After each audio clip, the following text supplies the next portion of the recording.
was not happy with it. That's what I... U.S. President Trump saying he is not happy about Russian strikes on Kyiv. Thursday's attack on the Russian capital was the deadliest since last July. President Trump's comments after a rare criticism of Russian President Vladimir Putin. Trump appears to be increasingly frustrated over peace talks having made little progress.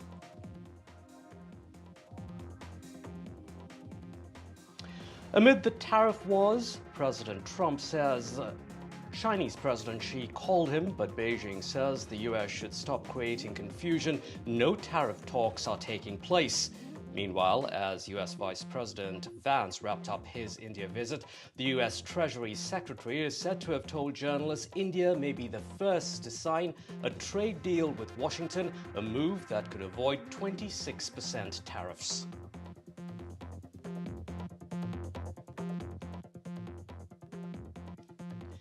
Billionaire Elon Musk says he will step back from Doge, which is Trump's cost-cutting team. Musk's comments come as his EV maker Tesla saw earnings plunge with a 71% drop in profits. No word on when Musk will actually leave or what happens to Doge thereafter. Years from disgruntled former employees on old news doesn't matter. Pete Hegseth in the line of fire. Several media reports this week saying the U.S. defense chief shared sensitive information of a U.S. military strike on yet another Signal group chat. This chat included his wife, brother, and lawyer. Meanwhile, other reports say Hegseth had the unclassified messaging app Signal installed on a computer in his Pentagon office.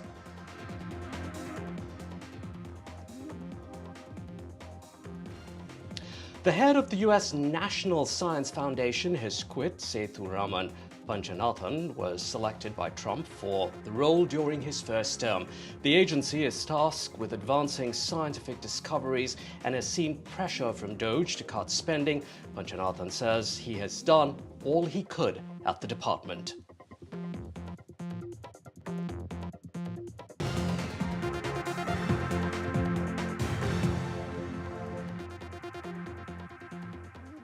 Our top story, U.S. Special Envoy Steve Witkoff is in Moscow, where he has met Vladimir Putin. Witkoff has previously held 3 very long meetings with the Russian president. This is his 4th. The latest meeting comes after Russia's attack on Ukraine's capital that killed 12 people, injured nearly 100. It also comes as U.S. President Trump lashed out at Putin. In a post on social media, Trump wrote, "Vladimir, stop." Let's get you more on this story. We're now joined by Alexandra Sharp. She is with Foreign Policy magazine. Thanks very much indeed for joining us. Before we hear from you, let's listen to what President Trump had to say. Putting a lot of pressure. You don't know what pressure I'm putting on Russia. They're dealing. You have no idea what pressure I'm putting on Russia. We're putting a lot of pressure. Can you maybe tell us that? We're putting a lot of pressure on Russia. And Russia knows that, and some people that are close to it know, or he wouldn't be talking right now. The Prime Minister understands that better than anybody. He wouldn't be talking right now. He's talking, and we're putting a lot of pressure. I think he wants to make a deal. We're going to find out very soon. Let's head across now to Alexandra Sharp. She is with Foreign Policy magazine. Alexandra, thanks very much for your time here this morning on Washington Watch. Now, President Trump is vocally slamming Putin. The administration has also expressed frustration over peace talks, saying they could pull out. Now, Trump's got too much really at stake here. So what's the real likelihood, do you think, of the U.S. actually pulling the plug? I think that's quite unlikely at this point. You know, you're looking at U.S. Secretary of State Marco Rubio's comments last week saying that the United States would move on from Russia-Ukraine peace talks if a deal isn't clinched in the coming days. But then we have Trump literally today saying that there is no deadline for securing a peace deal, though he does want that to occur as soon as possible. We also have, as you mentioned, Steve Witkoff in Moscow today for talks with Putin. These all demonstrate that Trump is adamant that securing a Russia-Ukraine peace deal is necessary and that the United States wants to be part of that deal. That's important for not just the international community, but for his candidacy, for his presidency, excuse me. And that is because he repeatedly said that he would end the Russia-Ukraine war within 24 hours. So there's a lot riding reputationally on that as well. Yeah, he was just asked about that, and he said he was talking figuratively, not exactly literally, when he said he would end it in 24 hours. Now, Alexandra, let's look at the recent Paris talks. Reuters released details of the final offer from the US. It says that the US would recognize Russian control of Crimea. Zelensky has, as you know, repeatedly rejected that idea. What do you think? Can Washington really get Zelensky to comply on that front? I think that's hard to say. As of right now, it's clear that any Russian ownership of Ukrainian occupied land is a red line for Kyiv. And Zelensky's adamant that that red line will remain that way. I think if there's a Russia-Ukraine peace deal that will occur, the United States are going to have to look at other negotiating tactics in order to get Ukraine to agree, potentially other levers that Zelensky is more likely to acquiesce on. I know you mentioned about how this is a very important deal for President Trump now, but however, that said, could a peace deal be better accomplished without direct US involvement via the Europeans, for example? Depends on who you ask, honestly. If you were to ask Russian President Vladimir Putin, the answer is the United States is vital to secure a deal. And that's because Washington has much more publicly, certainly more than past administrations, parroted or agreed with Kremlin talking points. However, if you were to ask Zelensky, Europe is more concerned with European security, securing a security guarantee for Ukraine to ensure that no Russian aggression occurs in the future, and has more of the Ukrainian desires at stake and is listening more clearly to Kyiv's wants. So in that case, possibly creating a Russia-Ukraine peace deal that Zelensky will agree to may be more inclined for European control and leadership than the U.S. All right, Alexandra, now Trump has also said that negotiating with Zelensky has been harder than with Russia. According to you, where do you think that these, so to speak, roadblocks to peace lie? Is it with Russia or Ukraine? I think it honestly lies with both. You know, the war was started by Russia invading Ukraine. A lot rides on Russia's ability to agree to stop attacking civilian targets. There's also the fault line of NATO membership. Ukraine adamant that NATO membership for Kyiv is vital to Ukraine's security. Meanwhile, Russia believes that it would only threaten Russia's ability to govern, Russia's ability to have a stake in the European sphere. So in that regard, I think both are holding up blocks for different reasons, but there is more at stake for Ukraine. You have to remember, they are the country that was invaded. They are the country that has had repeated Russian attacks on them. And it is in many ways up to Russia in order to stop civilian assaults. Thank you very much indeed, Alexandra Sharp, there from Foreign Policy magazine, joining us here on Washington Watch. The US Defense Secretary continues to be mired by scandal and repeated leaks of sensitive military information. US allies are now concerned the Pentagon chief and his team are top targets for hackers, but US President Trump remains steadfast behind the defense chief. But for how long? This report by Disha Bagchi.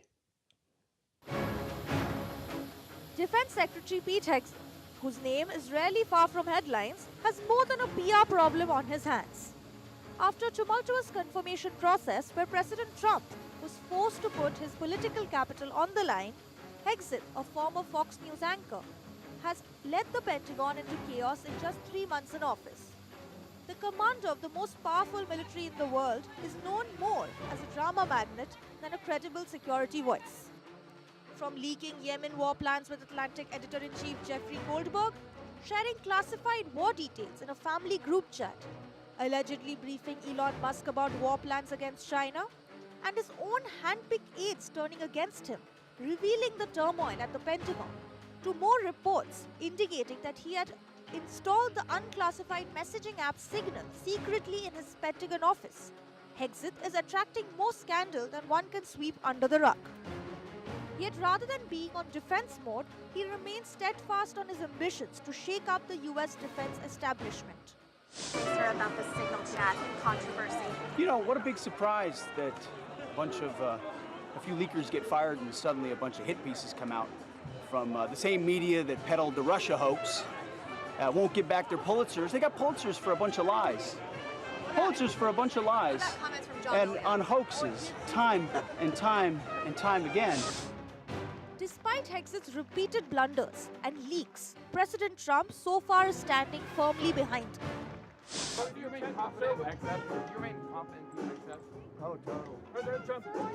Why do you even ask a question like that? We have recruitments that's at an all-time high. The spirit in the armed forces is fantastic. No, great confidence. However, one must remember that everyone in a Trump cabinet operates on borrowed time. In his first term, the US president appointed 5 Pentagon chiefs in 4 years. Yet for now, Hexit seems safe, for he hasn't committed the most unpardonable mistake: trying to go against the president. Disha Bagchi for NDTV World.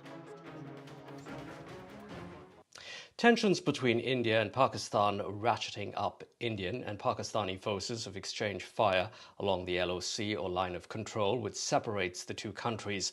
A breakdown in relations between the two comes after a terror attack that left 26 tourists dead in a Kashmiri resort town. Now, India says the group who carried out the attack on April 24th is backed by Pakistan's military. New Delhi has suspended a critical decades-old water treaty with Pakistan.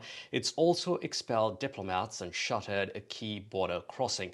Pakistan has halted trade with India, including via a third country. It's a move that could hurt Pakistan more than India, is what some people say. So will an economic strike help India cripple Pakistan without having to fire a single bullet? For more, I'm joined by Gaurav Sansanwal in Washington, D.C. Gaurav is with the leading think tank, the Center for Strategic and International Studies. Thanks very much, Gaurav, for joining us here. Firstly, as far as trade goes, how much of an upper hand does India have against Pakistan? Thanks so much for having me here, Alistair. I think it's no surprise that Pakistan needs India more than India needs Pakistan. So definitely India has the upper hand there if we look at the trade balance between the two countries. The last year, the trade between the two countries was at $1 billion, which has since 2019 obviously come down from a high of $2.5 billion. But I think more relevant is to look at the trade composition. And so when we look at what exactly Pakistan imports from India, that's where we find the leverage that India enjoys, and that is in 3 or 4 different sectors which are really critical for the Pakistan economy. Number one is the pharma sector, where medicines are really a key thing. We've got fertilizers in there, which is directly which relates to the agricultural supplies of Pakistan. And then after that, we also have food and related items. Tea, especially, comes Right. up heavily as well. So yeah, India has the upper hand here, and economic statecraft is the tone in all the countries, and so this will definitely hurt Pakistan more than it will hurt India. So then, Gaurav, why is Pakistan doing this? What advantage does Pakistan really have in halting trade with India, which it relies on so heavily? Just wondering how it potentially proposes to fill that gap through China, perhaps? Absolutely, Alistair. I think two asterisks here, right? One is that we've seen in the last few years the dependency on China has really increased, and this will be another opportunity for that to take place.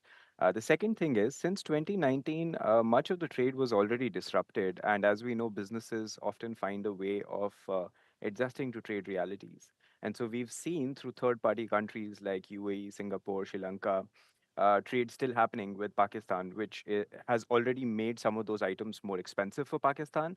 And so they are probably looking at this in a way where they're announcing that third countries will be also impacted, but that's not an easy job. Tracking third country supplies because of how complex supply chains are is a hard thing. So they're probably looking at it in two ways. One, yes, we could increase trade with China, but secondly, we could continue doing what we've been doing last few years, which is using third countries, which is why India would be looking at also working with these third countries to really make sure that the pressure points intensify Right. where the country is looking at. Yeah. So, very quickly here, in about 30 seconds or so, to the question we posed earlier on this economic leverage that India has. Can India really cripple Pakistan without firing that single bullet? Alistair, the dams that need to be constructed to take advantage of Indus Water Treaty will take years to come into picture. But trade is The an water area treaty, which where has been you can suspended. Yep. the water treaty, which has been suspended, will take time to operationalize. The gains there will take time to operationalize. By that metric, the trade gains happen instantly. So yes, I think the answer there would be that to a large extent, India will be able to disrupt the trade, but there are always optionalities because there are other countries that Pakistan can continue to trade with. So the diplomatic and other kinds of efforts that India is taking to isolate Pakistan would be just as critical to make sure the gains of trade stand and other countries don't come to the rescue. That's how India would be looking at it. Thanks, Gaurav. Appreciate your time here on Washington Watch. In other news now, get ready to pay up. For the first time since the pandemic, the government will begin collecting student loans from those who've defaulted.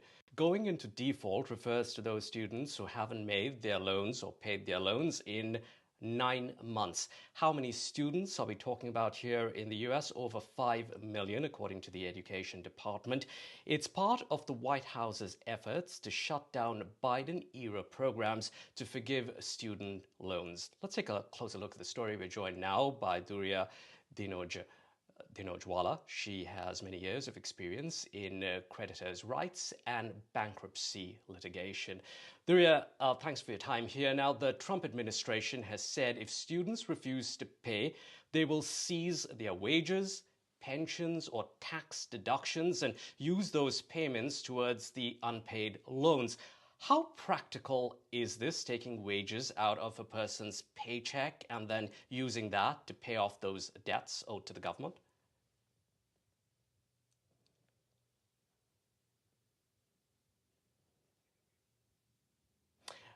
Durya, I think you're muted. Can you unmute yourself, please?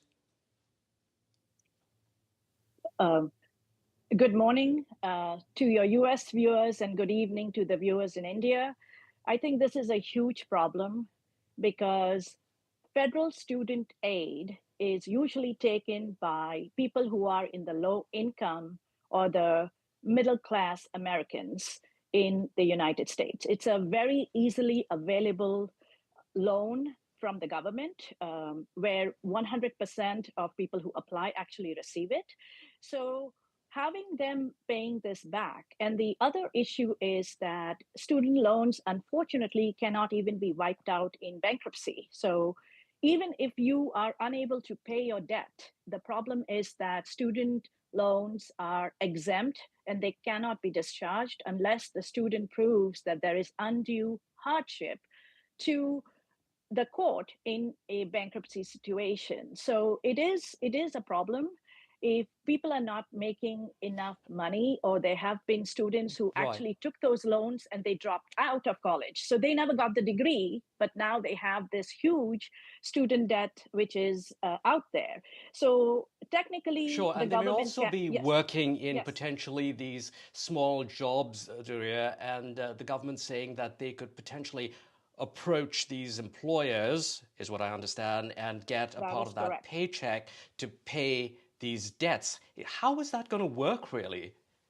So my understanding is that garnishment, yes, those are called wage garnishments. We typically, creditor rights attorneys, we do wage garnishments, are very well known in the United States. So if you owe a judgment, Yes, people can go out there and they can garnish your wages, but they can only do 15% of your disposable income. So they can't come after you. Let's say if you have a necessity, housing, food, medical bills, there are some things which are protected under the law, so they cannot touch that and garnish your wages. But you are absolutely correct that it is a high likelihood that if you are collectible, we call it in our bankruptcy world, is the person collectible or not? And if they're collectible, then yes, they can go after your wages for sure. Thanks very much indeed. That's all the time we have for with you here. Dirya, thanks for joining us on Washington Watch. In other news now, Tesla CEO Elon Musk has announced plans to significantly reduce his involvement in Trump's Doge department, a controversial task force to slash federal spending. Musk's comments came as his EV maker Tesla saw earnings plunge with a 71% drop in profits. Following the announcement of him stepping back from Doge, Tesla shares soared by 5%, making the Tesla chief $8 billion richer. There is no indication yet on when Musk might step aside.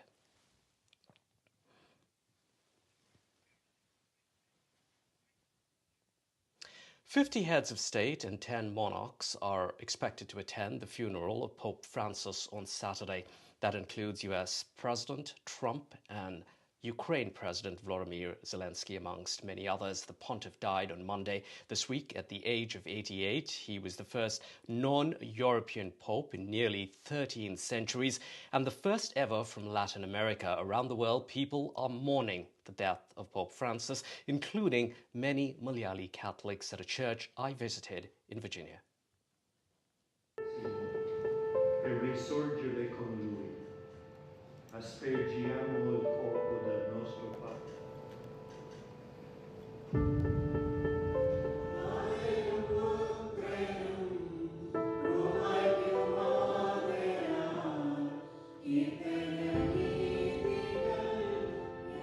St. Jude's, one of many Syro-Malabar churches with history rooted in Kerala. And of course, we're nowhere near a Malabar coast. This one here is located an hour away from Washington, D.C.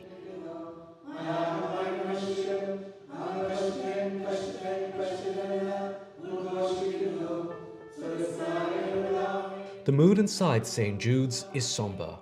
With the passing of Pope Francis, it's a time of mourning for Catholics around the world. Well, I remember seeing him in 2013 when I had my own visit to Vatican.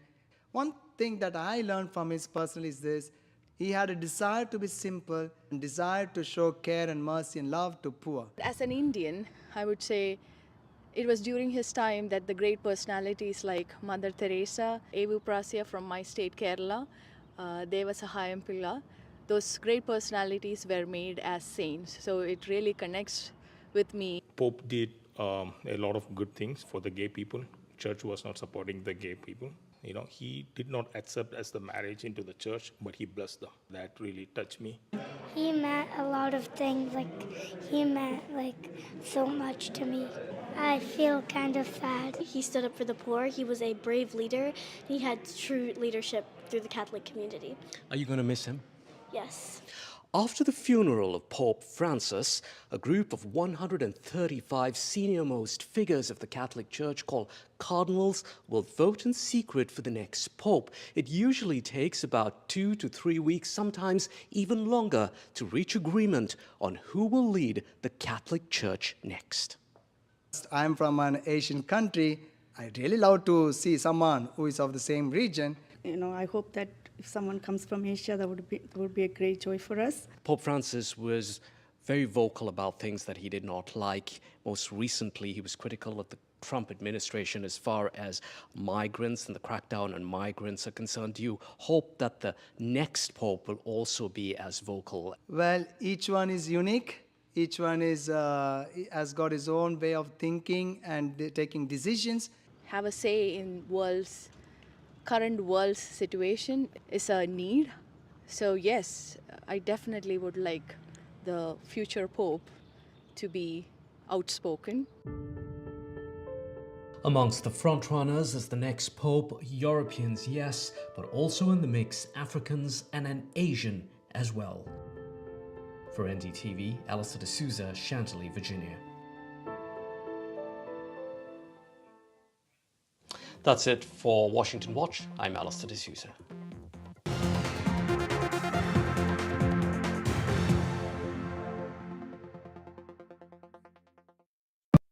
You could save money on your energy, broadband and mobile bills and feel more protected when you switch to a better deal.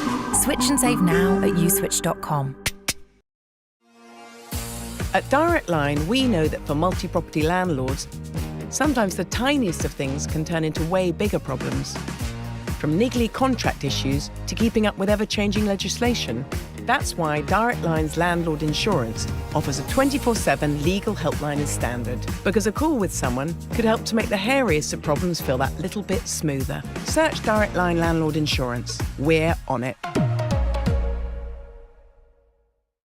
It feels good knowing that your future's in hand. Evlo can offer you a loan from £1,000 to £15,000. Get your conditional decision in minutes. We know that living with diabetes can make daily life a challenge, and we're here to help. I felt very low with the diagnosis and very lonely as well and embarrassed. I think people don't necessarily realise the impact that being diabetic can have on you and the amount of extra decisions you have to make a day through carb counting every single thing you eat. If you're struggling with the everyday challenges diabetes can bring, become a Diabetes UK member today. Receive this informative welcome pack and Balance magazine. Balance magazine has been very good in giving me tips to manage my diabetes on a day-to-day basis. One of the things I was recommended to do was exercise. What motivated me was my love of dance, and I got that back. Join a community that really understands. Call 0800 035 7605 or go online to become a member for just £3 a month. In People's Postcode Lottery's May draws, you could win a share of £15.6 million. For the chance to win, sign up before midnight on the 30th of April. Hey, look at our Simply Safe home security system. Let's install it.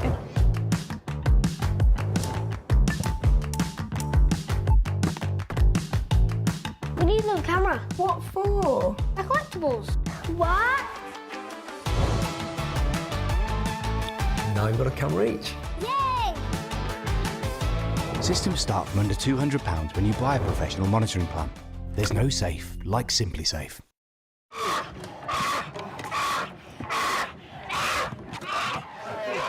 This baby bear is terrified. Torn from her mother's paws at a tender age. They will force her to live alone in a tiny, filthy cage, like so many bears driven mad by loneliness, rubbing their wounds raw against the bars, suffering cruelly day after day, year after year, just for people's entertainment. Four Paws found little Potap crammed into a tiny, squalid cage. He'd been there for almost 9 years, lonely and isolated. There are so many more young bears who need your help. Please call 0800 038 0496 or text BEAR5 to 70800 to give £3 a month via your mobile phone. Every month, your £3 could help us free more bears. Help give bears the veterinary care they need and help them live happy, healthy lives in the freedom of our natural sanctuaries. Please call 0800 038 0496 or text BEAR5 to 70800 to give £3 a month via your mobile phone and help Four Paws free bears from agonising torture. Please, don't leave these bears to suffer for a single day more. Discover the finest quality made-to-measure blinds, shutters and curtains at Blinds Direct. A huge selection of beautiful window dressings to suit every room. Handmade here in the UK with a 5-year guarantee for your peace of mind. Order your free samples today and choose your perfect design. Exclusively online, delivered direct to your door. Shop now for an extra 20% off and free delivery at blindsdirect.co.uk. and prepared military looking for the Indian military to make its first move. Pakistan is trying to send out and radiate an image of readiness and preparedness. Now, it is not for us to guess or decide what military action or if military action will be taken. All indications are it could be. But this particular place where I'm reporting from right now has a huge amount of significance. This is a place from where infiltrations have regularly taken place. This is a place where the famous 2016 surgical strikes happened as well. And this is not very far from the Uri camp, where one of the worst terror attacks actually took place. And that's the reason why, as we continue to report and navigate the fallout of Pahalgam, where I'm standing could possibly be very, very important. At LOC Uri in Jammu and Kashmir, with Ashwini Mehra, Shiv Arur, NDTV. Hello everyone, this is The Big Fight and I'm Maria Shakil. The terror attack that took place in Pahalgam at 2:30 p.m. on April 22nd has left the entire country grappling with grief and shock. What was supposed to be a serene retreat for the tourists turned into a nightmare, where numerous lives were lost in a matter of moments. From a grieving bride to a traumatized mother, many children who saw their fathers killed before their eyes. It was a massacre of 26 tourists who came from various states of India, in fact 14 states. As their coffins reached their hometowns, India stood in an unconditional solidarity with the next of kin. India has announced measures against Pakistan. They include the closure of the main border crossing linking the two countries, the suspension of a landmark water sharing treaty, that is the Indus Water Treaty, the compulsion of diplomats, and an order for some Pakistani visa holders to leave within 48 hours. Amidst the sense of uncertainty and insecurity, Prime Minister Modi's speech in Madhubani in Bihar yesterday reflected the sentiments of every Indian. Switching from Hindi to English, Prime Minister Modi addressed the world that India will identify, track and punish every terrorist and their backers, that India will pursue them to the ends of the earth.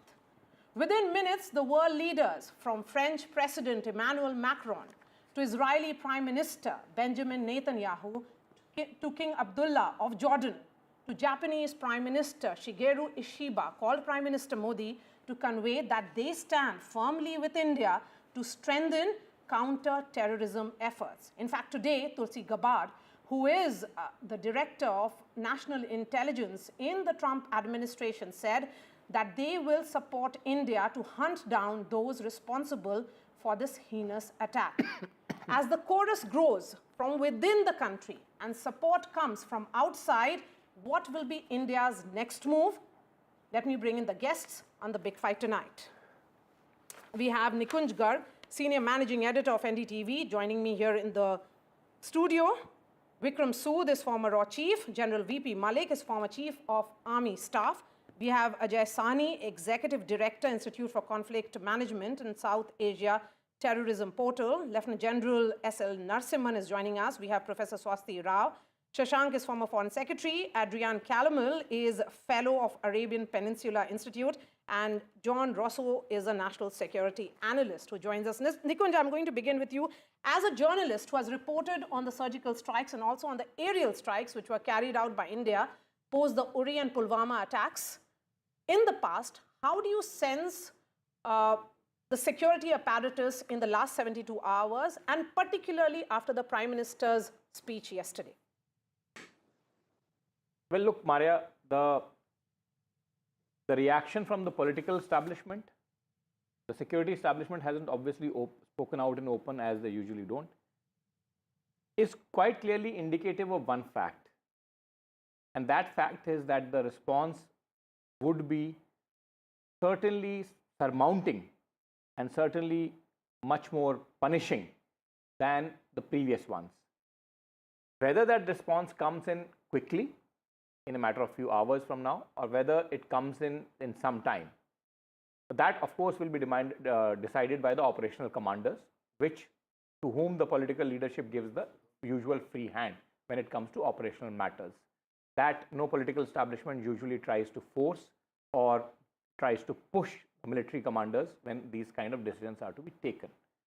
However, the Prime Minister's speech and the general mood in the country, which we have seen the entire political establishment for a change after a very long time uniting in giving out a message to Pakistan and the International Committee of Nations, is that this kind of barbarism must now come to an end, and therefore the response has to be in sync, in line, commensurate with the kind of feeling and thought that is there.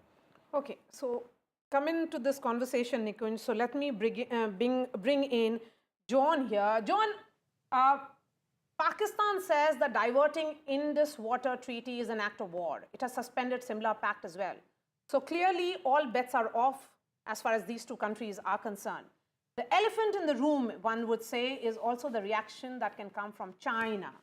But yesterday, in that briefing which happened by the Ministry of External Affairs, among the 30 envoys who were called was also the Chinese envoy to India. Do you get the sense that the stand which will be taken by China may not be what Pakistan may expect at this juncture? Well, I think that China wants to avoid any kind of direct confrontation with India. Don't forget, how the last standoff between China and India in the Himalayas turned out, and it wants to keep sort of a neutral stance in a way between Pakistan, which is sort of an ally, and India, and doesn't want to be pulled in.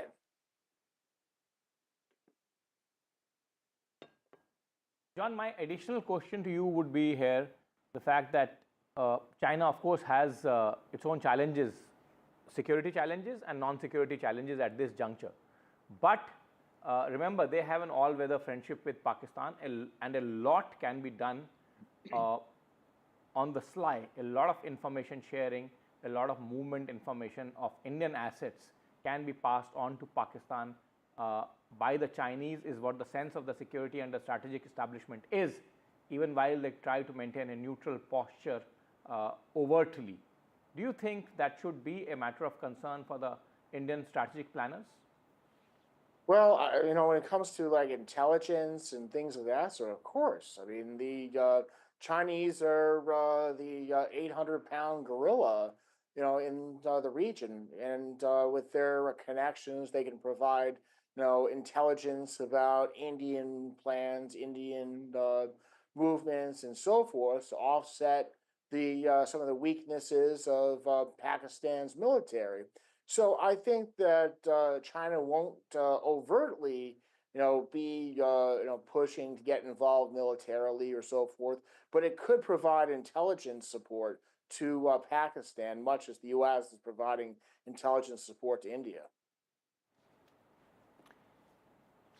Intelligence sharing is something that I would like the question to be taken to our other panelists too.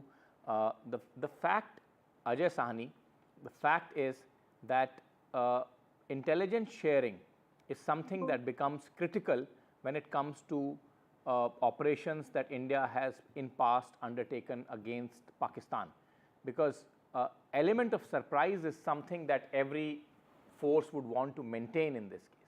Or do you think that given the intensity of the reaction that has come from the Indian public and Indian political class speaking in one voice, that element of surprise is no more needed actually from the Indian side? There's no element of surprise in terms of the general, imperatives of a response. There is no, and there never was even in the past cases that we have spoken of. The element of surprise is on where the attack is going to come. The element of surprise is if there is ample intelligence provided, for instance, by our agencies or by the Americans, of the location of multiple potential targets, which target will be taken down and by what methods. That is where the element of surprise comes. Not that are we going to respond or not. The timing of the response, the location of the response, the individual, the specific target of the response, this is what provides you the element of surprise. there is absolutely no doubt that there is going to be a response. Yes, Lieutenant General Narasimhan, taking that thought forward, particularly to do with intelligence, given the statement which has come in from Tulsi Gabbard, and many see this as, perhaps Americans may not really back India if India were to go for a military operation against, against Pakistan. How do you view this? Is there a shift which has happened from what we saw post-Uri and post-Pulwama? Thank you. There are two aspects I think we need to look into this. The first aspect is whether the US gives the support or not. Like, take your mind back to Balakot, take your mind back to the reactions to Uri that we had. Even at that time, we went in with whatever planning we had done. And with or without the support, we are doing it at that point in time. Today, the situation seems to be more favoring a kind of an offensive action, if at all it is being planned. I'm sure some planning must be on some point in time, like Mr. Ajay Sani brought out. It is actually the timing, the level, and the place at which these are going to be applied is the surprise factor, actually. And those are the ones I think that are going to happen. And similarly, like there was a mention about China giving intelligence support to Pakistan. Take your mind back and see in various situations how China helped out Pakistan earlier during Kargil, during the other wars that we have fought with Pakistan. That will give you an indication as to how China will help out Pakistan or will not help out Pakistan. In fact, in Kargil, they didn't help out Pakistan at all in any manner. So it is the way that you also mentioned that the Chinese ambassador was also attending the briefing by the Foreign Office. So obviously, they would have been taken on board and given the exact kind of thing that happened in this particular incident. And the statement of the Chinese Foreign Office spokesperson also indicates that they actually are against all forms of terrorism. So all this put together, they may give some kind of a surreptitious kind of a help to Pakistan in terms of intelligence and other things. I don't think any other serious support is going to come from China. From the US side, you find a favorable kind of disposition towards India on this. I think that will strengthen the hands of India in planning whatever retaliatory measure that it is planning at this point in time. Okay. Adrian, what about the Middle East? The countries from Qatar to UAE to Saudi Arabia. Do you think, given the kind of equation and the personal chemistry that the Prime Minister has, Prime Minister Modi was in Saudi Arabia when he cut short that trip and returned post these terror attacks, that there will be a different response? They will stand with India, or has India managed to ensure complete isolation of Pakistan at this point? Thank you for having me. That's a great question. I don't think they've managed complete isolation of Pakistan. There are still going to be the countries in that region, even though you'll have, let's say, the president of the Islamic Republic of Iran come out and denounce the attack and willing to work with Pakistan and India to resolve the conflict. They're not working to resolve the conflict. And that's part of the problem here, is that this line, this stretch of, you basically have this connection of dots between Tehran to Kabul to Islamabad, and it is turned into a terrorist highway. Just a couple months ago, there was a major jihadist conference in the Kashmir area, and you had Hamas spokespeople there, Hamas members there. And then you look at the who supports Hamas, who's their main financial backer. It's Qatar. So those countries will be difficult. Saudi Arabia, yeah, there's a real tight relationship. There's the IMEC corridor, which is really Modi's vision, which is includes Saudi Arabia. So it will be able to turn the opinion in that direction with those Saudis, UAE, some of the Gulf states, and the more moderate countries. But if you find yourself inside that Islamic Republic axis or that orbit, it's going to be lip service and then probably working behind and against India and towards Pakistan's interests.